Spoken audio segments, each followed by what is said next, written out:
The Twin Towers of the World Trade Center were more than just symbols of American finance. The people who worked there were the very heart of it. Like the small investment banking firm of Sandler O'Neill. Its headquarters were on the 104th floor of the South Tower, but its roots were all over America, providing financial expertise and services to small and medium-sized banks and savings and loans in places like Wayne, New Jersey, Sioux City, Iowa, and Santa Barbara, California. Of Sandler O'Neill's 171 employees, 83 reported for work at the World Trade Center on the morning of September 11th. Only 17 made it out alive. No one believed that the firm could recover, except perhaps for the people who worked there and let us follow and document their year-long fight for survival. How you doing, buddy? Hey, I just wanted to say hello and see if I could do anything for you, buddy. The bankers and brokers and analysts had all worked the phones before, but never like this. Physically drained, emotionally numb, medicated with their own adrenaline. Sandler O'Neill's biggest asset had always been its people. They made their living with their brains and their personal relationships.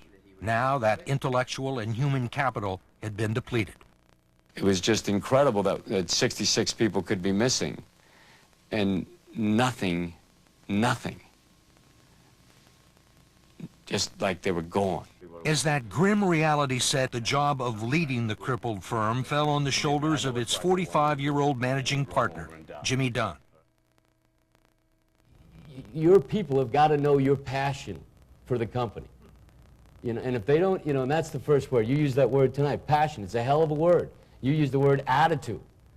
Just tell a quick story is that I was telling Bill the story. Now, certainly it's different. I mean, we had you had a death in our case, and here you have a challenge, and you've had a loss of opportunity. You've had all that stuff. It doesn't compare, but in some ways it is comparable, because you have an opportunity to really do something special.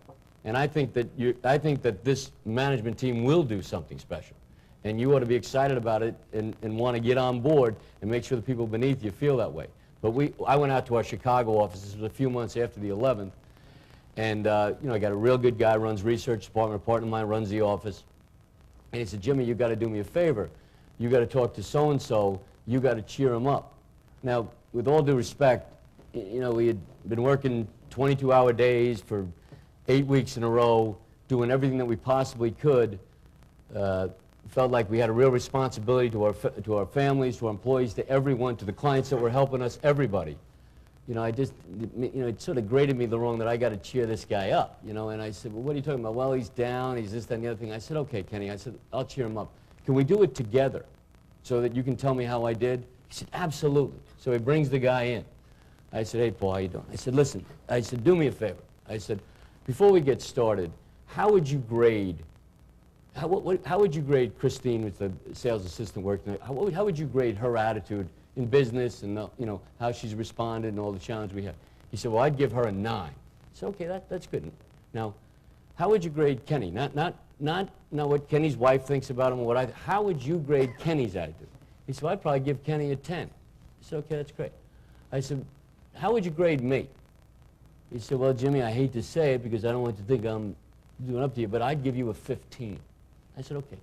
I said, "Now, how would you grade yourself? Just on attitude, not on what your wife thinks about you, not on what your kids think about you, not what Kenny thinks about you. Just how do you grade your attitude about putting in the suit and coming to work at Sandler O'Neill every day?" He says, "Well, I'd probably give myself a 6. I said, "Okay, that's great. Now, could you do me a favor?" He says, "Sure."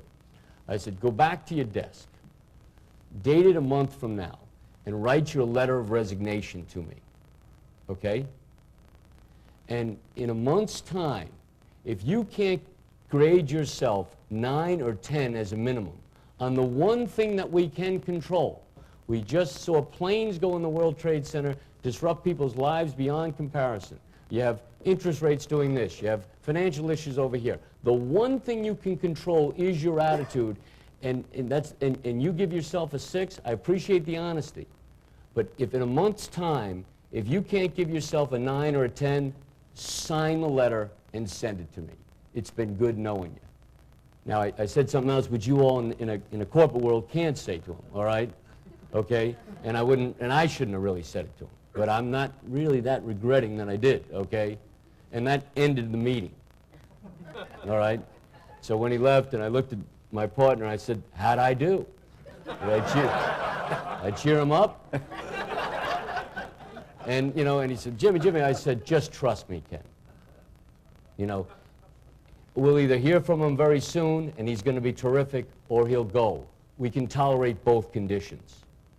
But I can't afford to put anybody out on this team. I have 9s, 10s, 11s. I've got 15s and attitudes out there.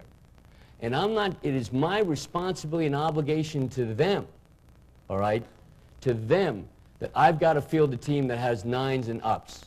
And I don't care how productive he is. No one's going to wave their W-2 in my face.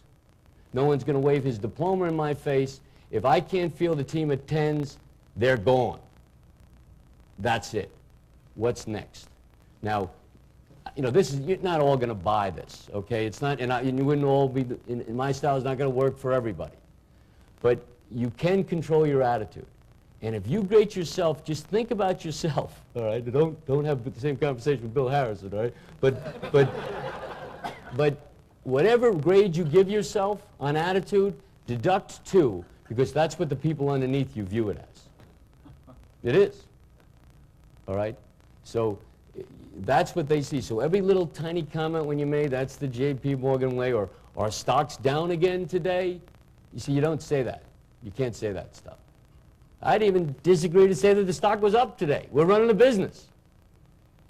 Okay? What did we do for a client today? What did we do for each other today? How did you make it a better firm to work at? And the guy has been fantastic. Now, you'll have other cases. It's not all going to work out that way, but that's okay. I mean, you really can control your attitude. You really can.